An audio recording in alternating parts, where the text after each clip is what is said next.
Falcon Radio. For Falcons, by Falcons. Check it out, yo.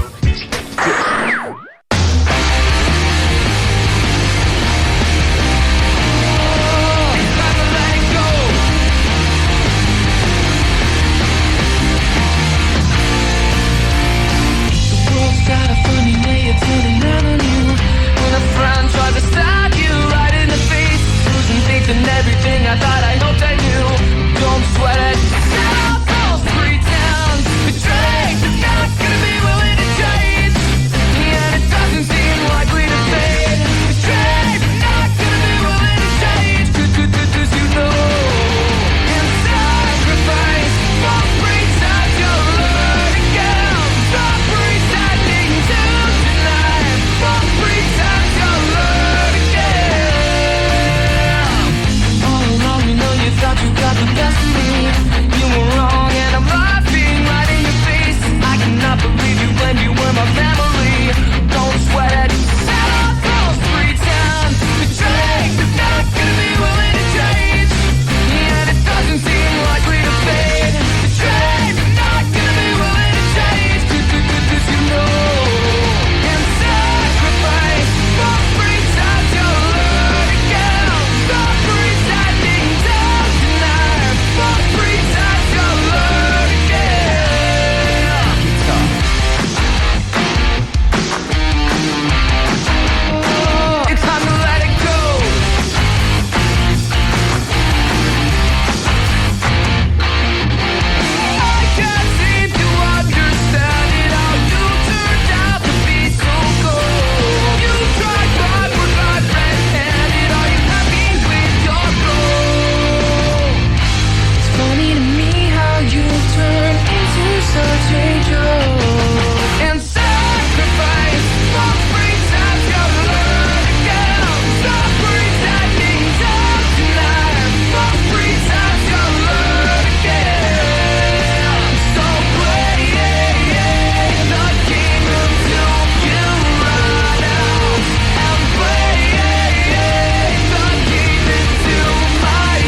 It's another beautiful Friday morning, which means it's time for another episode of A Drummer's Delight. Hello, everyone. I am Lucas Stein, and thank you for tuning in to BG Falcon Radio for another episode. Today, we finally get to do this interview that has been in the works for like a month, maybe. Today, we get to interview Evan Michael Palermo. Evan is a senior here at BG and is double majoring in the College of Musical Arts and the Schmidt-Horst College of Business. He started his musician journey at the age of 10 and hasn't looked back since. He's performed all across the country from New York to Los Angeles and has even performed overseas in cities like Paris and Berlin. Very recently, he and two other students as the EMP Trio won Best Jazz Artist at the Cleveland Music Awards, and something tells me that's not the last time he'll be winning awards. Luckily enough, we have him in studio today. Evan, thanks for making time to do this interview, and I'm glad we are, actually able to do it this time. I'm not on my couch dead. We're here. Thank you for having me. I'm excited to be here. Yeah. Well, I think the best place to start is from your beginning. So I want to know, how did you get your start as a drummer?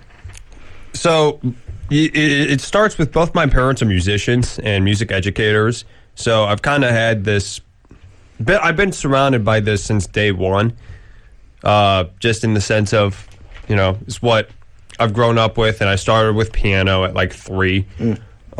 With that, I kind of started to get to the point when I was, 5 or 6, whereas I wanted to choose an instrument, and my parents kind of were like, all right, well, what do you want to do?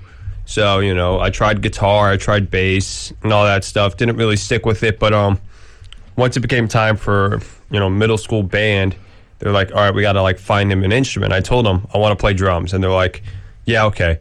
And then they handed me pretty much every other instrument. Sorry. Any other instrument that they could find that wasn't percussion.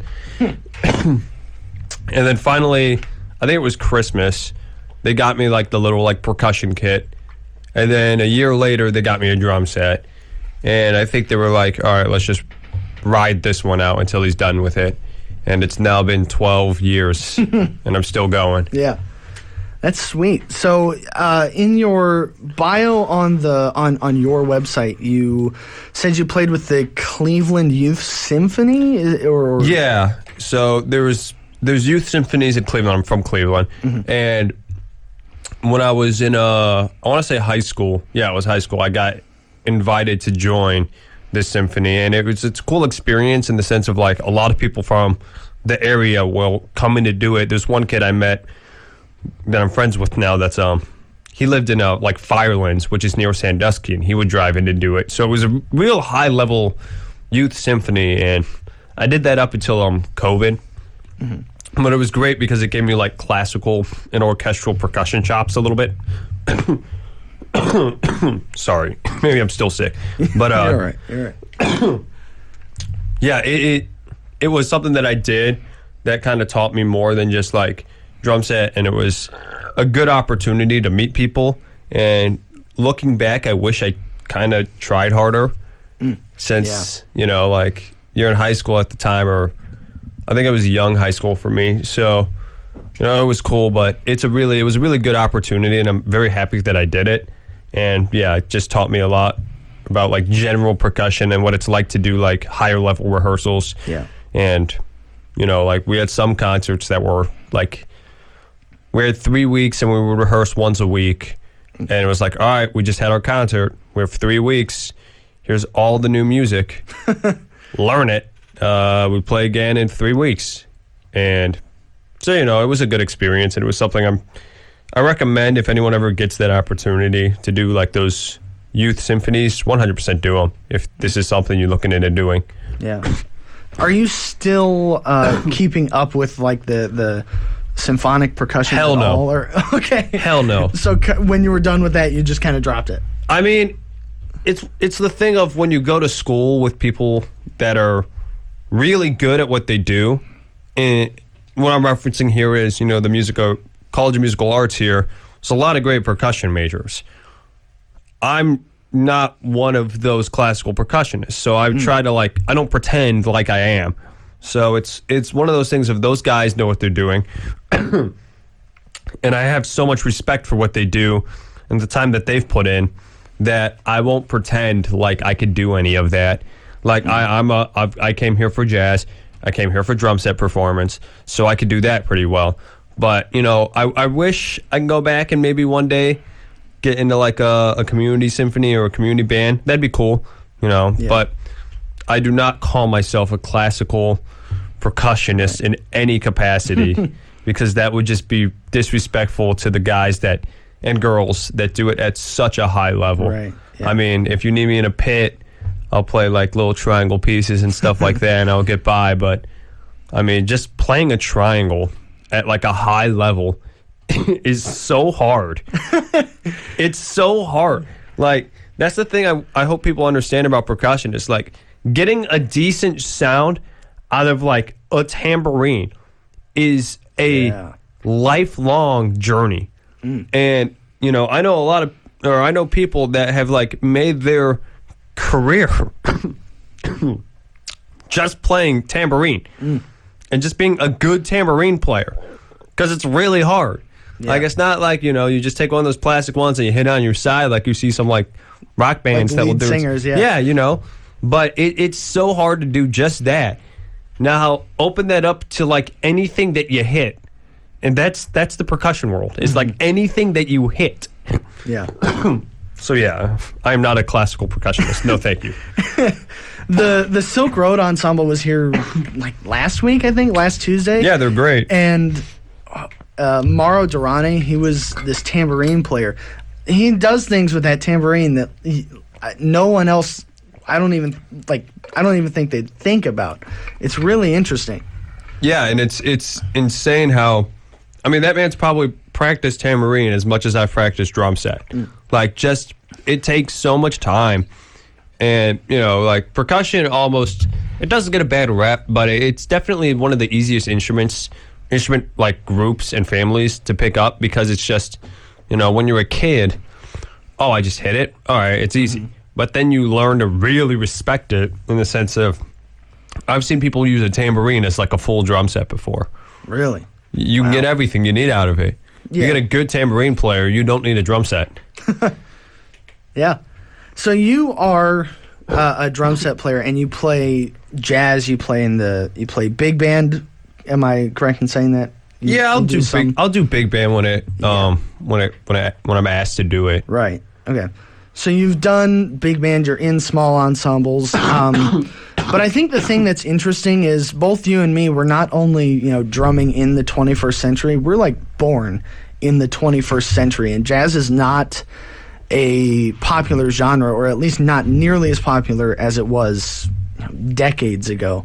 What drew you to play jazz among, pop music or country music being more popular? So to start, I'd be remiss to say that my dad isn't a jazz musician. He's a teacher, but he got his start as like as a jazz saxophonist, and more of like the smooth jazz, 90s jazz kind of stuff, which is still really good music. If anyone discounts it, I will argue with you. But so I'd be remiss to say that I didn't have that in my house from day one. But also with that, I think being a drummer on an instrument that's really only like 110 years old, 120, 130 years old, the drum set as we know it started with jazz. And I think the nice thing about the drum set is the fact of, since day one pretty much, all documentation of the drum set has been recorded. Like, everything that we've done with it since day one has been recorded. You can go find it. You can go find Papa Joe Jones playing the trap set as its original form, with the dragon mouth toms and the hi-hats that are at the feet. And to me, I think that the best way to learn this instrument is to start from phase one. So that's one of the reasons I ended up starting to get into jazz, was because I want to be a good drum set player. I want to be proficient in my instrument. And to do that, I got to start from day one. And I got to understand what this instrument was literally built to do, which to start was bebop playing. As the drum set as we know it now, what it kind of looks like now. It was built for bebop. When the hi-hats came up from the ground, it was to play bebop. The calfskin heads, all that stuff, the 18-inch kicks, the smaller kick drums. It was built to play jazz. Now, I'm not saying that it's like that's the only thing that's like you should discount everything else. That's not what I'm saying at all. Like, I enjoy playing all those genres, and I'm trying to get better at them too. I think that the best way to learn the instrument is to start with that and then go from there. And I've gotten to the point now too where I play pretty much anything that I'm asked to play. There's very few times that I'll be like, I can't do that, or and don't call me on death metal gigs. It depends. How much time do I have? But so yes, jazz is not the most popular music nowadays, but with that, there's so much influence in the genre to get where we are now, right? Jazz was the first American art form, and with that, came rock and roll, came R&B, came soul, and everything else after that. It all started with this American art form, and then it built and it evolved, and with it evolving, it's good to go back to the roots sometimes. So, while I'm a jazz musician, I also enjoy playing every other genre, and I've learned too to respect that different genres have different, nuances and techniques to them and niches to them. Like, it's so funny whenever somebody's like, "Oh, I play rock because it's easy." Rock's not easy. Playing rock drums is not easy. Like, we all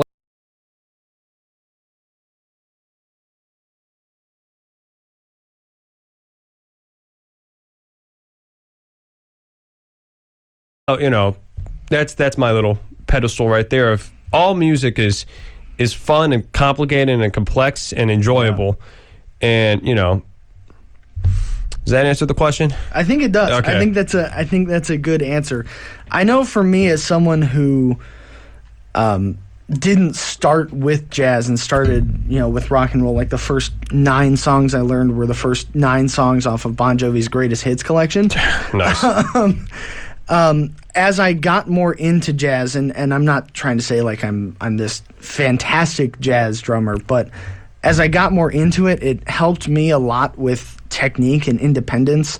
Is that something that you think jazz has done for you? Yes and no. I should also say, too, like, my first times playing drum set was not jazz. Like, I did what every other kid did, which is, I think the first song I learned was When the Levee Breaks by Led Zeppelin. Yeah. But, in terms of technique and stuff, independence, it helped. I mean, yes, I learned a lot of my chops and, like, technique and stuff through the jazz canon. But you don't need to do that way. You could learn all your techniques and stuff just by, you can learn it by implementing them in any genre you do. Like, if you've ever seen a gospel player, right, they don't necessarily, like, gospel and jazz are very different. And a lot of gospel players don't play jazz. I'm a jazz player, I don't play gospel. But the chops are still the same, and the technique that's needed for that is still the same.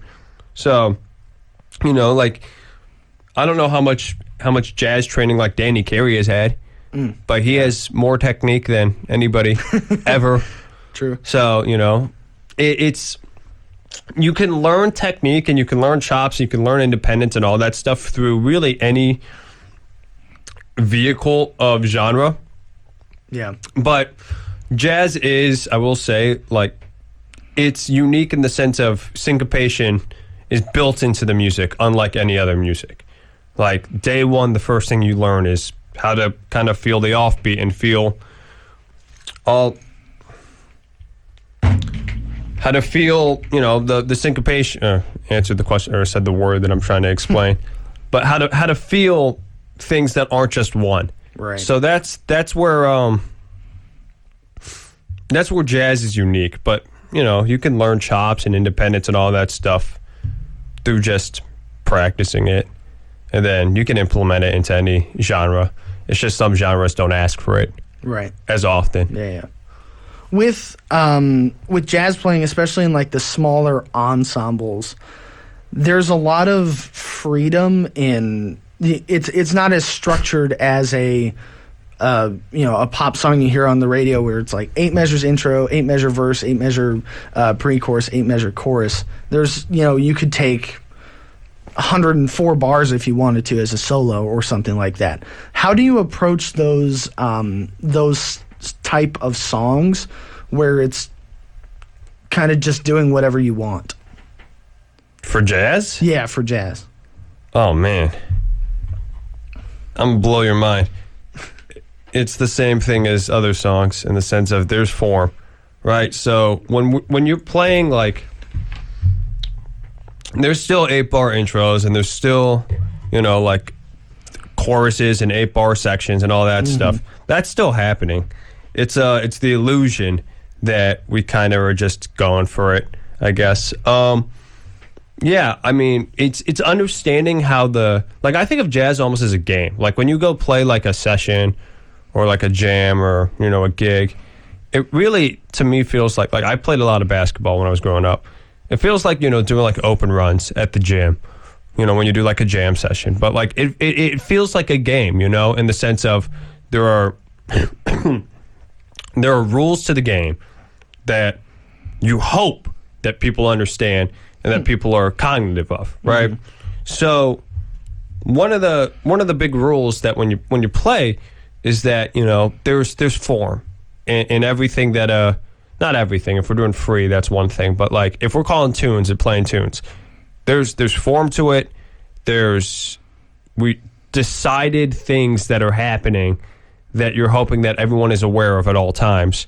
Like if we play a tune, there could be an 8-bar intro, right? We play those 8 bars. Then we play the melody. Melody could be 32 bars.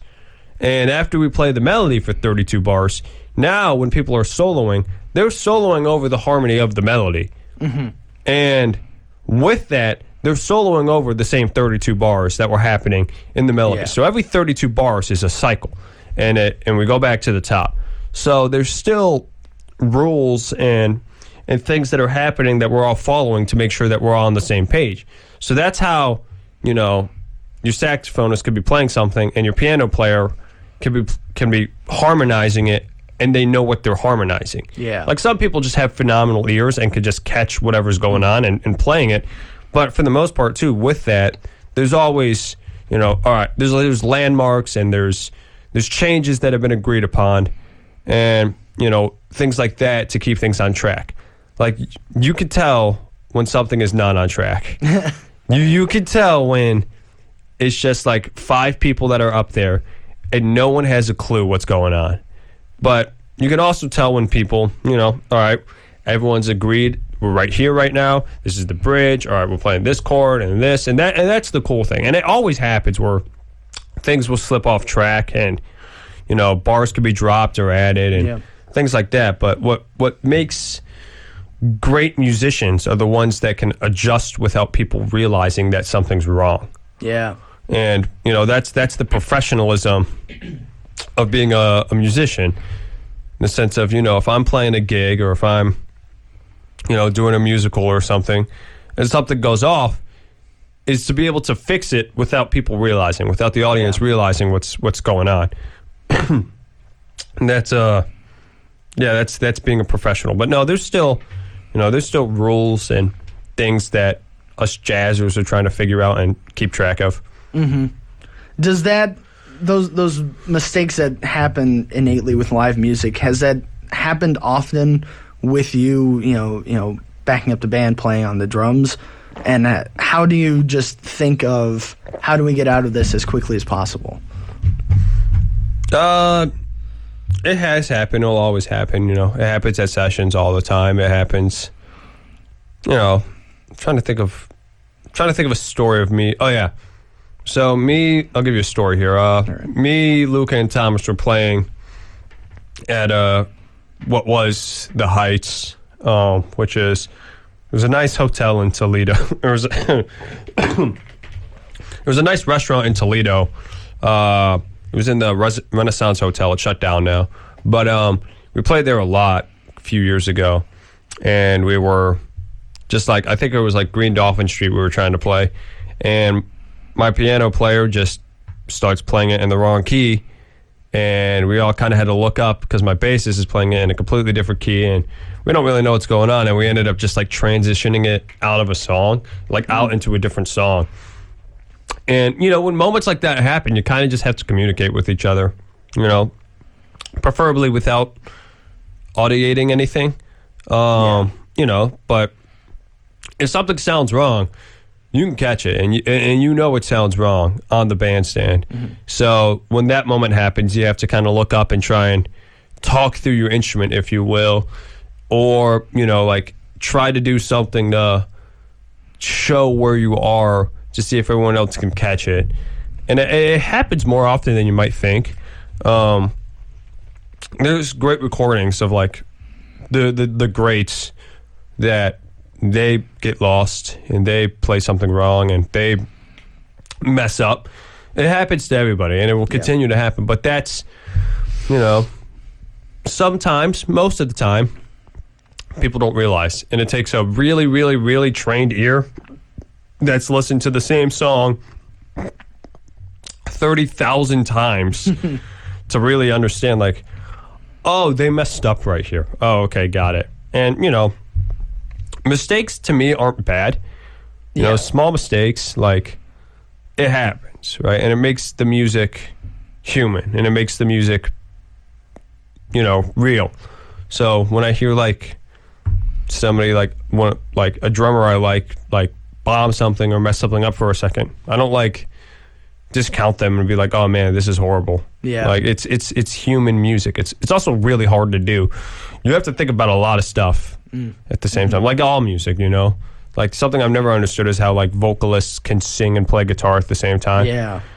Like that's hard. So when they make a mistake, I don't blame them. Yeah. You know, I'm like, I can't do either of those. I'm not going to be here like, oh man, why'd you let that happen? Yeah, how could you possibly do that? I think the interesting thing is how you come out of those mistakes, because drums can't really outline chords. They can outline form, though. Yeah. If the musicians on stage with you aren't together, like the piano is in a different key than the bass, are you able to communicate like, hey, let's go here? Or do you have to, almost in a sense, leave it to them?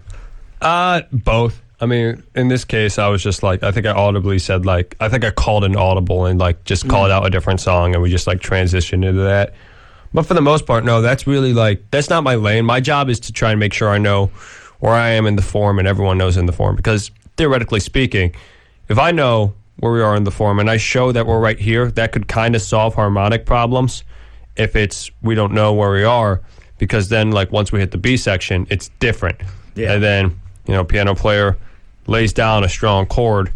All right, now the soloist knows where we are, or the bassist knows where we are. Yeah. But like calling the song and then just it gets played in two keys at once, that's a special case of what the hell is happening. That Yeah. and it happens, you know. But the Right. you know, the goal is to kind of get out of it without like stopping, I think. Yeah. You know, because you know, that's how it is. Once you start, you don't want to stop, because Yeah. then people know you messed up. Right. Like right, you right. could fumble through for choruses, but if you stop, people then will be like, "Oh, something happened." Yeah, they'll have time to like realize what's going on. Yeah. Why'd the music stop? Oh, they must have messed up. Mm-hmm. You know. Right. One of the big things you do now is on your website, on the bio, you know, you're a freelance musician and you're constantly performing. Like I said in the intro, you're going across the country, like East Coast, West Coast, you're going overseas. When did that, the performance and trying to get gigs in clubs or hotels, when did that start for you? I would say, think here. I think it was sophomore year of college is when I started to want to get my name out there, and I wanted to play.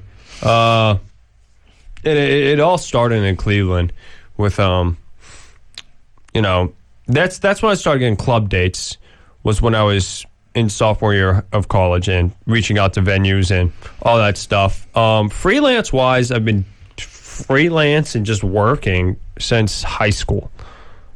I started with musicals mainly. That's still something I do, but that was my first work, was at community theaters in Cleveland. And I don't know who would know about the Cleveland theater scene, but it's a very, very, very like high level scene. It's the second biggest Broadway district, only behind New York City.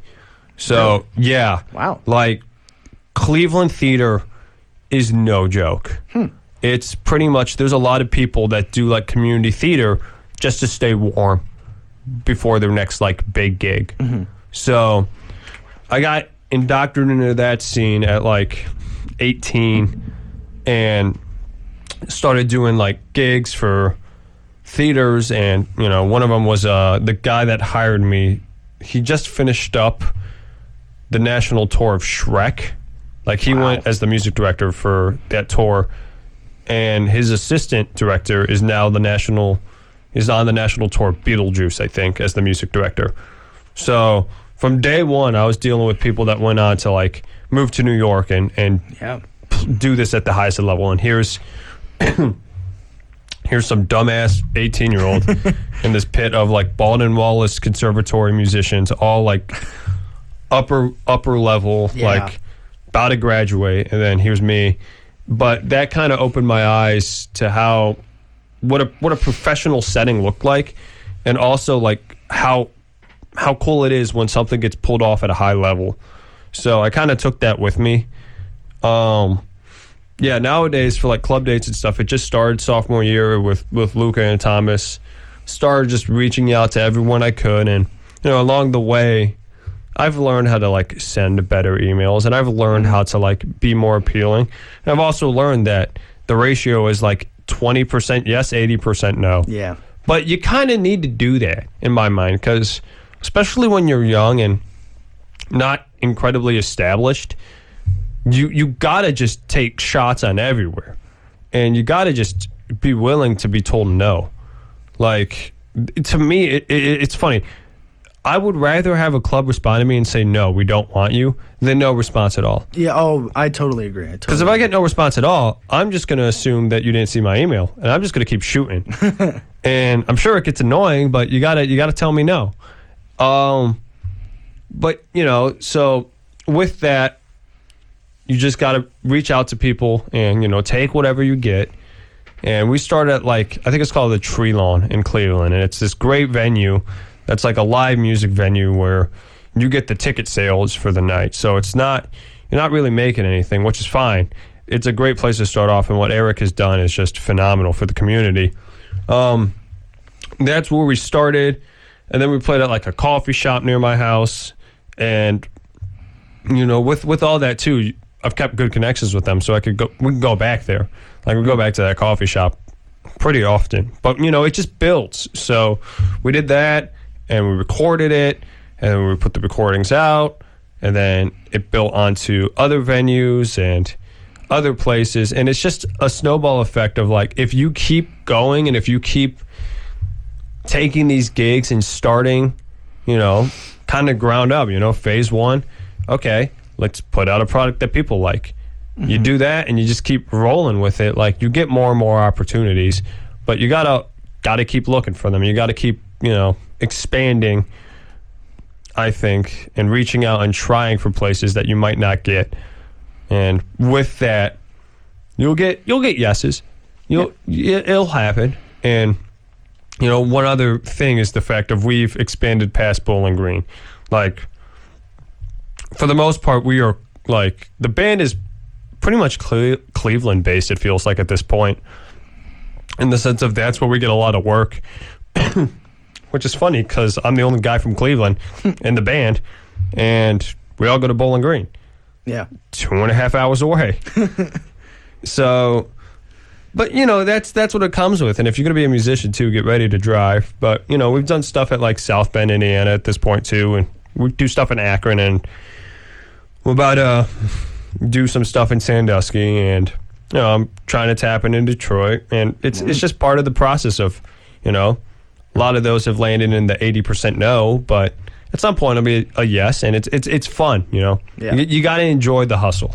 Yeah, absolutely. And you've talked a lot about Luca and Thomas already. Those two guys and you made up the EMP trio, and as I said in the intro, you guys won Best Jazz Artist at the Cleveland Music Awards. How did that come about? I don't know.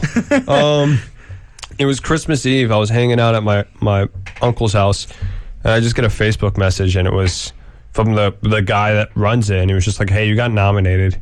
We've been trying to reach out to you for 2 weeks now. We finally found you. Can you fill this out by tonight? And it was just the form. So I'm like, okay. So I filled out this form, and it was like, all right, you're live. Good luck. And I don't know who nominated us. We did not nominate ourselves. I didn't know what was going on. Yeah.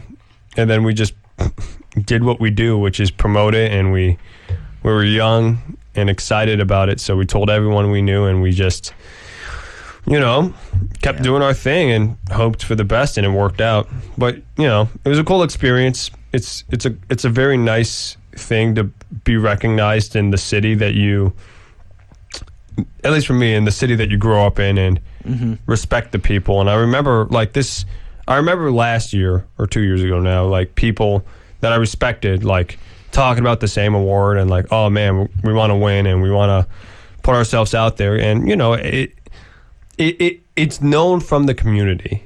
So to win was very cool, just because it felt like we were recognized by the community for the hard work we've been doing. And, when you're young, that little bit can kind of go a long way for you, because, when you're starting off, it's easy to not think about the progress you've made. When you're head down digging, it's hard to look to see how much you've gotten done. Yeah. So that was a good thing for us in the sense of we realized that we've gotten a good amount done in the time we've been doing this, and it just was a good motivator to keep going, Yeah. And there's like a little plaque. It's pretty cool. Yeah, that's awesome. And congratulations again. Thank I know you. that was a few months ago now, but Yeah. that's still really cool. So you're incredibly busy with you're double majoring here, and you're in the jazz program, very heavily involved in the jazz program, and you're also performing all over the place. I think you said over spring break that you were in like 5 or 6 different cities. I was in, so we had the day before spring, like that Thursday.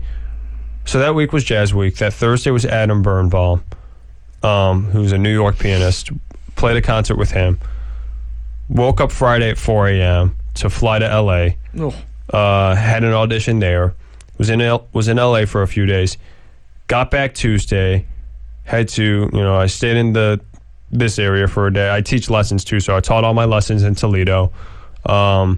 Wednesday, I drove back to Cleveland. So I cut an album with this band Relic that I play in. Thursday, Wednesday, Saturday night. Thursday, I drove down to cut this album. Friday, we drove. We had a tour. So Friday, I drove to Oxford from Cleveland. Jeez. Saturday, I played in Cincinnati. Saturday night, I drove back to BG, and then Sunday I hung out, and then it was classes again. Wow. That I can only I can't pretend. I can't even imagine what that's like. A lot of driving. Yeah. What have you learned about that lifestyle from when you started performing? Like, what did you expect, and what is it really? A lot of driving. You have to enjoy it because it's one of those things that if you look at it holistically without any filter, like if I'm a financial advisor, right, or something like that, and I just look at that, like, you just go, why the hell would you do this? Yeah. Because there's a lot of things that come with it that are not, the most fruitful or make the most sense. Like, I'm doing that and I'm paying for my gas and all this stuff, Yeah. but with it, it just the traveling and all that stuff, I don't think I could say I expected it. I mean, I knew what I was signing up for when I wanted to start doing this kind of stuff, Yeah. but I don't think you expect to get that busy.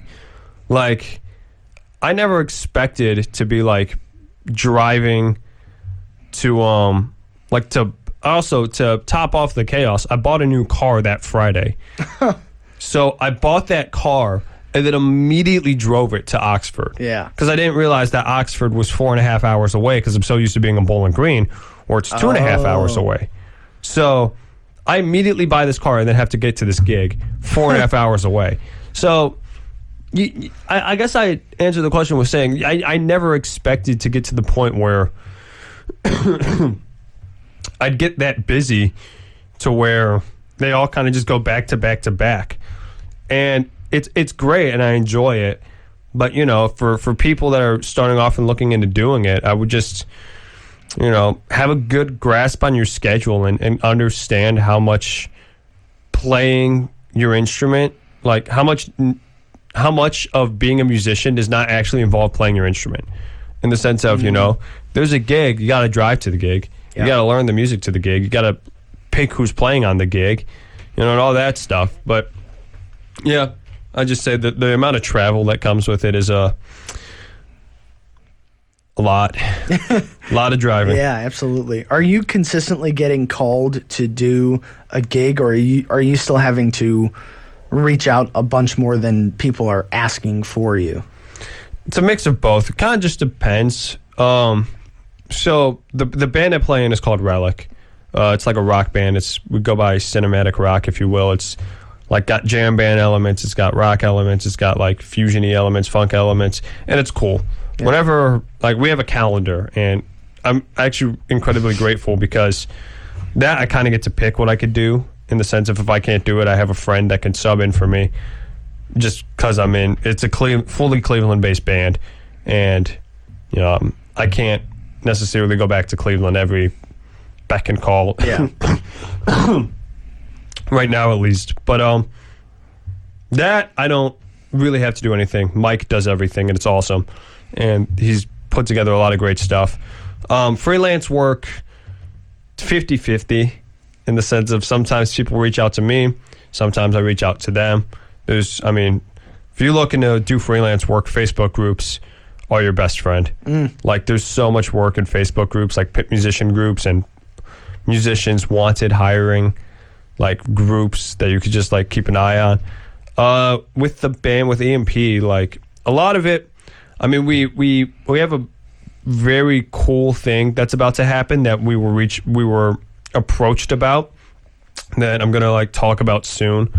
But most of the gigs we've gotten have been me reaching out to people and showing them what we do.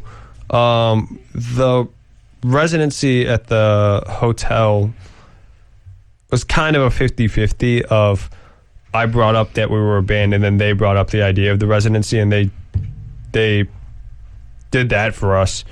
But it's a mix nowadays, and I'm fine with that. Like, it's nice knowing some things I could just get texted about and not have to, like, hustle. Yeah. But there's fun in the hustling. There's fun in being like, oh man, we just got this gig, and we have the budget to hire like 2 more people.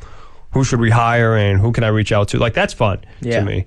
Like, because then it also, like, gives an opportunity for us to do something with other people and make music that we couldn't make just the 3 of us. Like, we have a show that we're gonna do with it's a 6-piece band, and the tenor player was, when our main guy David Bixler was on sabbatical, he came in and subbed in for him for a year. He's on the gig. His name's Brian Olszewski. Steve Cortica is going to be on the gig too, who's Lady Gaga's saxophonist. Wow. Yeah. All right. Yeah, Steve's the man. Wow. So he's going to play on it too, and that alone, and then the rhythm section, that's really we're able to hire a guitarist too, along with the trio. So that gig's going to be fun. Yeah, that's kind of been what I've been working on. Is now we got to get the music together for that. Yeah, that's really cool. How often are you performing? Like, do you get a gig every week, every few days? Is it more? It depends. I really tried for this semester to not do as much, just to kind of like take some time, which I'm happy I did that, because I got sick 3 times. Oh. But I got a gig tomorrow in Akron that I'm doing, and then after that, with Relic, I think the next week, and then after that, I think just like a musical, and that kind of gets me out of the semester. It's hard to do a lot when the semester's going on. Yeah. But I kind of also made the decision to I didn't want to overload myself this year and this semester, just because I'm at the end. Yeah. Freshman year, I was at Cedar Point Sawmill Creek Hotel, like freshman fall. I would drive down every weekend, and we would play there for like Friday, Saturday, Sunday. So I was doing that. So it's varied for sure between, I got a gig every weekend too. I have nothing. And the having nothing, I've learned, is not a bad thing. And that break can be nice. The break is nice, especially when you, like when we originally tried to do this, like that break was great because, like, that was the week I got like really sick. And with that, like, I'm like, well, I have, it's like, well, I have nothing I have to worry about. So it kind of worked out in that sense. Like, if there was ever a time for me to get like mega sick, it was then, which was nice. I gotcha. Yeah. And you're doing all this while double majoring. Yeah. How do you balance being a working performer and following that dream with your classes in both majors? The nice thing about the double major that I've learned about is that it makes it so I like virtually can't get bored of one thing, because it's like, you know, I can't just sit in a practice room and practice all day because I have my business homework I have to do. I can't, you know, bash my head into a wall with the business homework because I'm going to go play the drums. Yeah. And with the dual major, like, it is a lot. Like, I've pretty much done 20 credit hours minimum every semester. Wow. But with it, it's been just enough balance in between the two where nothing is like oversaturated. Like, I think the most oversaturated I've ever felt was when, like, I had more music classes than I did business classes because I didn't have something to pull me out of the music. Yeah. So having like something to kind of like pull me out of both has been very nice. I won't pretend like it's a lot of work. Like, it isn't a lot of work, but for me and my personality and my type of just how I do things, it's been nice. And I also came into school with an associate's because I did like the CCP thing. Oh, yeah. Yeah. Shout out Lakeland. So, like, I had a couple gen eds I had to do, but for the most part, I was able to hop right into both tracks, which was really nice, and it was able to keep me on track. Yeah. To be able to be done in pretty much 4 years. Yeah. But yeah, it's a lot. But you know, you get used to it. Like, you could bitch and moan about it, and you could be like, man, I got a lot of work to do, and I don't want to do it. Or you could just find your groove. You could accept what you've signed up for, and you can just kind of, all right, you know, you get into a groove. Yeah. And, you know, once you find it and you just get into your system and you get into your routine, it's like everything else. Stick to it, figure it out, and you can you make it work. Yeah. Was that double major always in the plan? Yeah, for the most part. I applied to every college as a business major. So, like, every university I applied to was for business. The music thing was the kind of the secondary, in the sense of, you know, I knew I wanted to do it, but like maybe like a music minor or a jazz minor. But I had a professor at a different college tell me, you should probably dual major or else you'll be done in 2 years. And I didn't want to be done with school before I can, you know, like, legally get a beer. So I ended up realizing I could do both. And while it was going to be clunky to figure it out because it's two different colleges, so it's a lot of, you know, communication between both, and it's not necessarily 2 degrees that you see often. But, you know, with it, I'm like, I want to do that. So I ended up choosing the dual major, and, you know, Bowling Green was like, yeah, let's do it. You know, some schools don't let you do it for music. Yeah, like, if you want to go to, like I got into Cincinnati. So if I had went to Cincinnati, the conservatory probably wouldn't have let me do the dual major, or they would have had heavy reservations on it, and probably would have made me do it within, like, over this course of like 6 years. But, you know, BG was like, yeah, as long as you know what you're signing up for and you really want to do it, yeah, let's do it. So it worked out. We will be done in August. Like, I have one class I have to take over the summer, so that's 2 degrees with an internship in 4 years. Wow, that's a lot, and that's really cool that you're able to do that. Well, we are almost done. We've got 10 minutes left, so I think I'll give you these final 2 questions, and I ask this to everybody that I have come on this show. Who are your top 5 favorite drummers? Oh, I have to name 5. Favorite's hard, but I'll go in no order. I'll go. I really like Matt Wilson. That's like a kind of more out there one. I'm a fan of Buddy Rich. Bonham.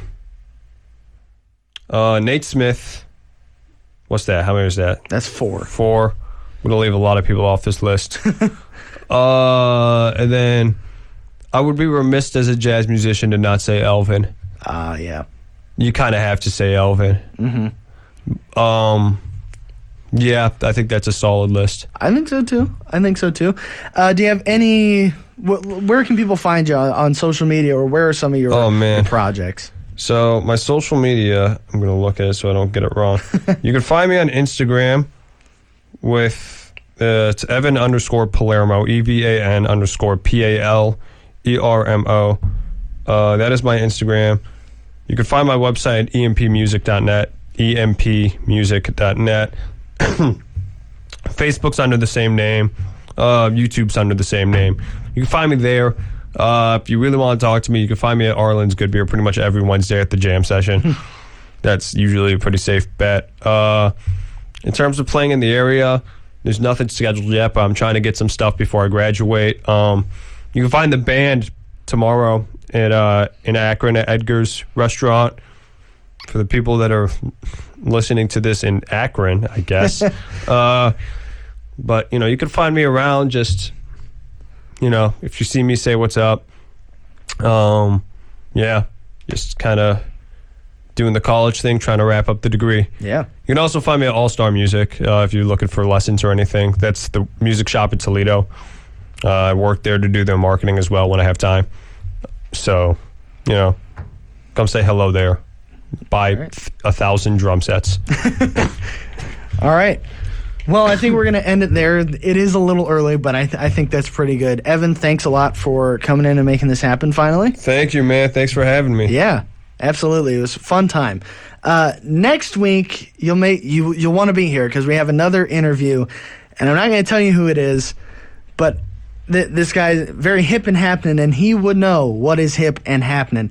So you're going to want to be here for that one. With that, I'm Lucas Stein. And always remember, the drums should always be the center of the song, but not always the center of attention. I'll see you next week.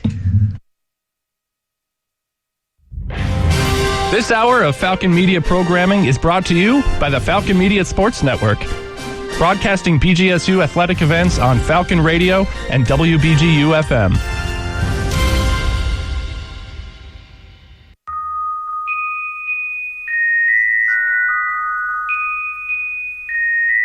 This is what I brought you, this you can keep. This is what I brought you, may forget me. I promise to depart, just promise one thing. Kiss my eyes and lay me to sleep.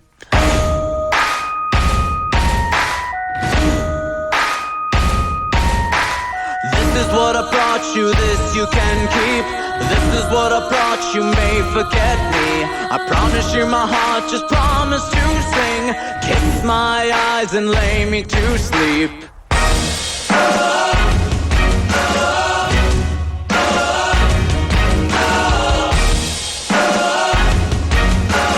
Kiss my eyes and lay me to sleep. This is what I thought you need me. This is what I thought, so think me naive. I promise you a heart you promise to keep. Kiss my eyes and lay me to sleep.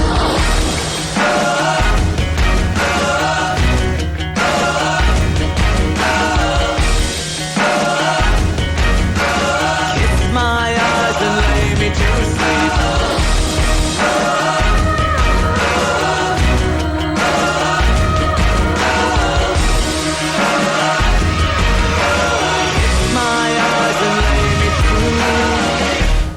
Sleep. I can't talk right now. I'm doing hot girl. Let's listen to Falcon Radio. For Falcons, by Falcons.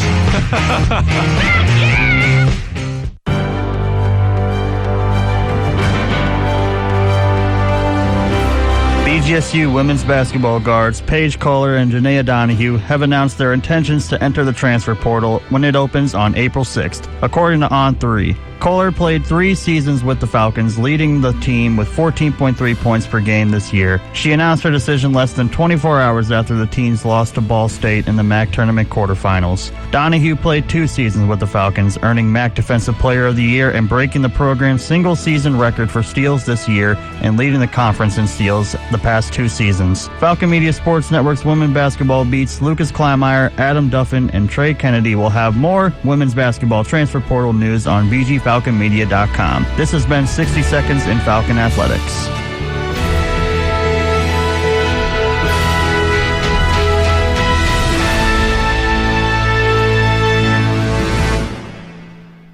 In sitcoms, when someone has a problem, they just blurt it out and move on. Well, I lost my job and my parakeet is missing. How was your day? But the real world is different. Managing life's challenges can be overwhelming. So, what do? We get support. The Huntsman Mental Health Institute and the Ad Council have mental health resources available for you at loveyourmindtoday.org. That's loveyourmindtoday.org. See how much further you can go when you take care of your mental health. This hour of Falcon Media programming is brought to you by the Falcon Media Sports Network, broadcasting BGSU athletic events on Falcon Radio and WBGU FM.